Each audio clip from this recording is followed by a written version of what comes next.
সুবোধ, তুই পালিয়ে যা, তোর ভাগ্যে কিছু নেই। সুবোধ, তুই পালিয়ে যা, এখন সময় পক্ষে না। কিন্তু আর কত দূর পালাবে সুবোধ? ঢাকার দেওয়াল ছেড়ে শহর পেরিয়ে, দেশ পেরিয়ে এবার তার ঠিকানা ভারতের সিকিম। অথচ এবার সে দৌড়াচ্ছে না, কাঁটাতারের সঙ্গে বাঁধা একটি হ্যামকে নিশ্চুপ শুয়ে আছে, এক হাতে শক্ত করে ধরা একটি ওয়্যার কাটার। যেন শেষবারের মতো ভাবছে, কাঁটাতার কাটলে কি সত্যিই মুক্তি মিলবে? একসময় বাংলাদেশের রাজধানী ঢাকার দেওয়াল থেকে শুরু হয়েছিল রহস্যময় শিল্পী হবিকির আঁকা সুবোধ সিরিজ। কখনো তাকে দেখা গেছে দৌড়াতে, কখনো পালাতে, আবার কখনো শূন্য দৃষ্টিতে তাকিয়ে থাকতে। চলার পথে এই দেওয়ালচিত্র দেখেনি এমন মানুষ পাওয়া দুষ্কর। কিন্তু শিল্পী কখনো নিজের পরিচয় প্রকাশ করেননি। তাই সুবোধ কেবল একটি চরিত্র নয়, সময়, সমাজ আর মানুষের অজানা ভবিষ্যতের প্রতীক হয়ে উঠেছে।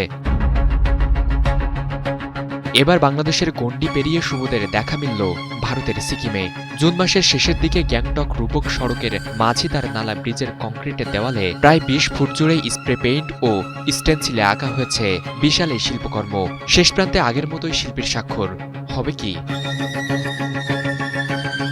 ছবিতে দেখা যায় কাঁটাতারের সঙ্গে বাঁধা একটি হ্যামকে শুয়ে আছে সুবোধ, ডান হাতে একটি ওয়্যার কাটার, যেন কাঁটাতার কেটে মুক্ত হওয়ার অপেক্ষায়। অন্য হাতটি ঝুলে আছে নিচের দিকে, তার ঠিক নিচে রাখা একটি বালতি। পুরো দৃশ্যটি যেন কোনো নিঃশব্দ নাটকের শেষ দৃশ্য, যার অর্থ দর্শকের ব্যাখ্যার উপর ছেড়ে দিয়েছেন শিল্পী।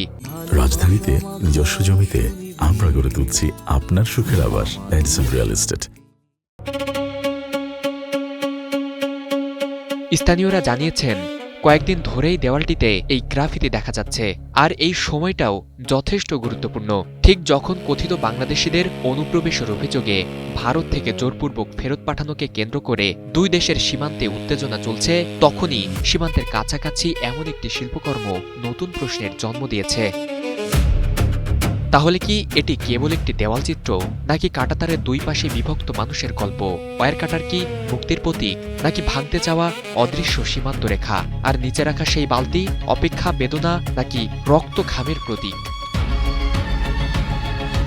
শিল্পী কোনো ব্যাখ্যা দেননি, রেখে গেছেন শুধু একটি শব্দ, হবে কি? আর সেই এক শব্দই যেন শত প্রশ্নের জন্ম দেয়। কাঁটাতার কি সত্যিই মানুষকে আলাদা করতে পারে, নাকি মুক্তির সবচেয়ে বড় লড়াইটা চলে মানুষের ভেতরেই? আর সুবোধ, সে কি এখনো পালিয়ে বেড়াচ্ছে, নাকি এবার আমাদের দিকে তাকিয়ে একটাই প্রশ্ন ছুড়ে দিচ্ছে, হবে কি?